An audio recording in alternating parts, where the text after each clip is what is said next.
మీ business ని develop చేసుకోవాలని అనుకుంటున్నారా? అయితే వెంటనే సంప్రదించవలసిన ఫోన్ నంబర్ 7729969299. కేంద్ర మంత్రి రామ్మోహన్ నాయుడు వరంగల్ కు ఎయిర్పోర్ట్ ను శాంక్షన్ చేసినందుకు స్వాగతిస్తూనే, మిత్రమా, చాలా అంశాలు మీరు తెలుసుకోవాల్సిన అవసరం ఉంది.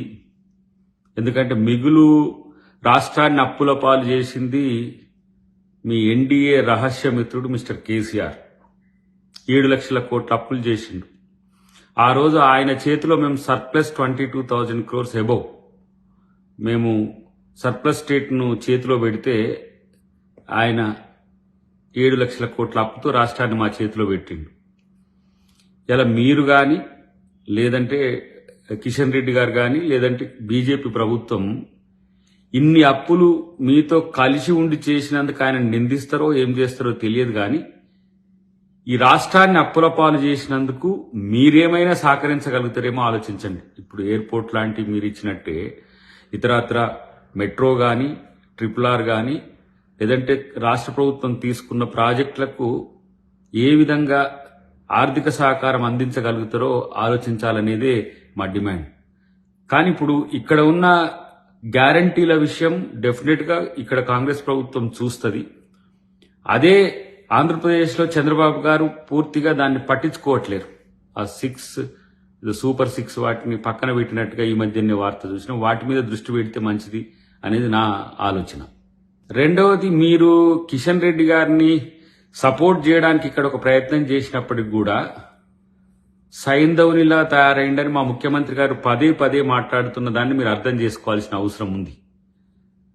సరే, ప్రభుత్వాలు వాటి క్రెడిబిలిటీ, లేకపోతే తెలంగాణకి ఎవరెంత ప్రయత్నాలు చేసింది అనేది ప్రజలు చూస్తూనే ఉన్నారు. కానీ కేంద్ర ప్రభుత్వం కాంగ్రెస్ పాలిత రాష్ట్రాల పట్ల శీతకన్నుతో ఉన్న మాట వాస్తవం. ఈరోజు డబుల్ ఇంజన్ సర్కార్కి సంబంధించేమో అతి ప్రేమ చూపిస్తున్నది. బీజేపీయేతర లేకపోతే ఎన్డీఏతర ప్రభుత్వాలు ఉన్న దగ్గరనేమో పట్టించుకోవట్లేదు. ఆ విషయాన్ని మీరు కూడా మోడీ గారికి కలిసినప్పుడు చెప్పండి. ఇలాంటి వివక్ష, ఇలాంటి నిర్లక్ష్య ధోరణి కేంద్ర ప్రభుత్వానికి తగదు అని చెప్పాల్సిన అవసరం ఉంది. ఎందుకంటే తెలుగు రాష్ట్రాలు రెండు ఈరోజు విడిపోయిన సందర్భంలో ఆంధ్ర నష్టపోయినా, ఈరోజు విడిపోయినాక తెలంగాణ బాగుపడ్డట్టుగా కనిపించినా కేంద్ర ప్రభుత్వ సహకారం లేకపోవడం వల్లనే తల్లి బిడ్డ ఈరోజు నష్టపోతున్న మాట వాస్తవం. కేంద్ర మంత్రులుగా మీ నలుగురు తెలుగు రాష్ట్రాల అభివృద్ధి కోసం కృషి చేయండి తప్పితే రాజకీయ విమర్శల కోసం, లేకపోతే కిషన్ రెడ్డి గారు చెప్పిన పాఠం శకునిలా మాట్లాడే మాటల్ని మీరు వంట పట్టించుకోకండి అనేది నేను మిత్రునికి నేను ఒక సూచన చేస్తున్నా. రేవంత్ రెడ్డి గారి పనితీరు ఈ ఒక్క సంవత్సరంలో మీరు చూస్తున్నారు కదా, ఏ విధంగా నిధుల సమీకరణకు సంబంధించి కానీ, నిధుల లేమికి సంబంధించి ఎక్కడ కూడా ప్రజలకు తెలియకుండా ఒక ఇంటి పెద్దలాగా పూర్తిగా వివిధ రకాల ప్రాజెక్టులకు, వివిధ రకాల పథకాలకు, వివిధ రకాల రూపంలో సేకరిస్తున్న క్రమంలో ఒక రోజున కాళ్ళకు కట్టలు పెట్టింది బీఆర్ఎస్ పార్టీ అయితే, ఈరోజు కాంగ్రెస్ చేస్తున్న పనులను చూసి ఓర్వలేక అక్కసుతో, లేదంటే ఒక నల్లికుట్ల మాదిరిగా ఇక్కడున్న నాయకులు, బీజేపీ నాయకులు ప్రభుత్వం మీద వ్యతిరేక భావనను తీసుకురావడం, కేవలం ఎన్నికల కోసం తీసుకురావడం అనేది ఆలోచించాల్సిన అవసరం ఉంది. నేనంటున్న ఒక వరంగల్ ఎయిర్పోర్టే కాదు, ఈరోజు భద్రాచల రామునికి దర్శనానికి మరింత చేరువగా ఉండడానికి కొత్తగూడెం కానీ, పాల్వంచ కానీ కేంద్రకంగా జరుగుతున్న దానికి మీరు ఇలా ఎయిర్పోర్ట్ ఇవ్వాల్సిన అవసరం ఉంది. ఇతర ఏదైతే నిజామాబాద్ కానీ, ఆదిలాబాద్కు సంబంధించి ప్రతిపాదనలు ఏవైతే ముఖ్యమంత్రి గారు గతంలో పెట్టినరో వాటిని కూడా పరిశీలించాల్సిన అవసరం ఉంది. వీళ్ళు చెప్పిన, తెలంగాణ బీజేపీ నాయకులు చెప్పిన పాఠాన్ని చదివి మీరు పలచన కావద్దు. ఎందుకంటే వీళ్ళు రాజకీయాలు మాత్రమే చేస్తున్నారు.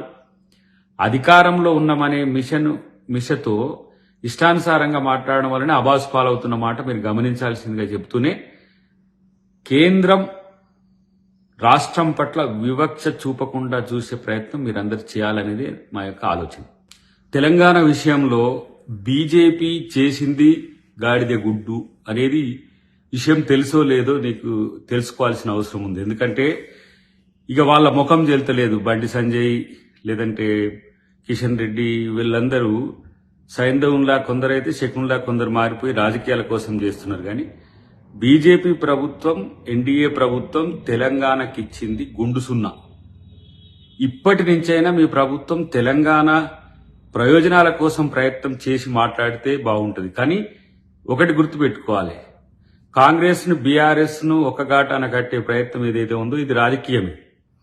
కానీ బీజేపీ బీఆర్ఎస్ కలిసి ఉన్న వైనం తెలుసుకోవాల్సిన అవసరం ఉంది. ఎందుకంటే కొత్తగా ఈ మధ్యనే బీజేపీతో టీడీపీ కలిసి ఎన్డీఏ కూటమిలో వచ్చింది, గతంలో లేదు.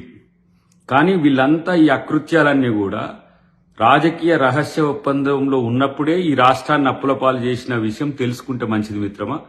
రెండవది, వీళ్ళ మాటలు నమ్మి మీరేదైనా ప్రకటనలు చేసిందనుకోండి, ప్రజల్ని మిమ్మల్ని కూడా వాళ్ళ ఘాటాన్ని కడతారు. కాబట్టి ఆ బీజేపీ బిల్లా రంగాల మాటలు వినకండి. తెలంగాణ కోసం, తెలుగు రాష్ట్రాల కోసం ఎన్డీఏ ప్రభుత్వం చేయాల్సింది చాలా ఉందనే విషయం గుర్తుంచుకుంటే మంచిదని చెప్పి, ఇక మనోడు రఘునందన్ మాట్లాడుతున్న తీరు చూస్తే రోజుకో తీరు ఆశ్చర్యకరంగా మాట్లాడుతున్న పరిస్థితి ఉన్నది. ఫస్ట్ మీ పార్టీలో 4 ముక్కలాటనో మంచం కోళ్ళాటో నడుస్తున్నది, ఫస్ట్ అది చూసుకోండి. ఏంటి, అధ్యక్షుని పోటాపోటీలో ఒక్కొక్కళ్ళు వక్తృత్వ పోటీలు పెట్టినట్టుగా ఒక్కొక్కరు రోజుకో బ్రేకింగ్లు చేసుకోవడానికి ఒక ప్రయత్నం చేస్తున్నారు. డైవర్ట్ టాక్టిక్స్ అనేది కాదు, ఫస్ట్ మీరు రాష్ట్రానికి ఏం చేసిందో చూసుకోండి. ఫస్ట్ తలా ఒక మాట, బీసీ జనగణనకు సంబంధించిన మాట ఒక మాట మాట్లాడతారు, అభివృద్ధి కార్యక్రమాలకు సంబంధించి ఇంకో మాట మాట్లాడతారు. మీ ఉనికి కోసం చేసే ప్రకటనలు తప్పితే కాంగ్రెస్లోకి వచ్చిన ఎమ్మెల్యేలు మళ్ళీ వెనకకు పోతారని చెప్పి వీళ్ళకి చెప్పినట్టు ఎవరు.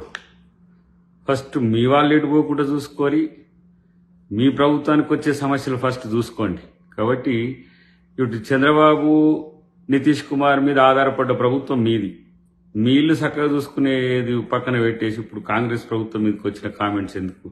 అస్తిత్వం కొరకు ప్రకటనలు చేస్తే ఎవరు పట్టించుకోరు. అన్నిటికంటే ముఖ్యంగా ఏం చేసింది బీజేపీ ప్రభుత్వం తెలంగాణకు అని అంటే గాడిద గుడ్డు అనేది తెలుసు కదా మీకు. కాబట్టి ఓట్ల కోసం రాద్ధాంతాలు, ఓట్ల కోసం పాటుపడి మాటలు మాట్లాడితే జనం మిమ్మల్ని పట్టించుకోరనే విషయాన్ని తెలుసుకుంటే మంచిది.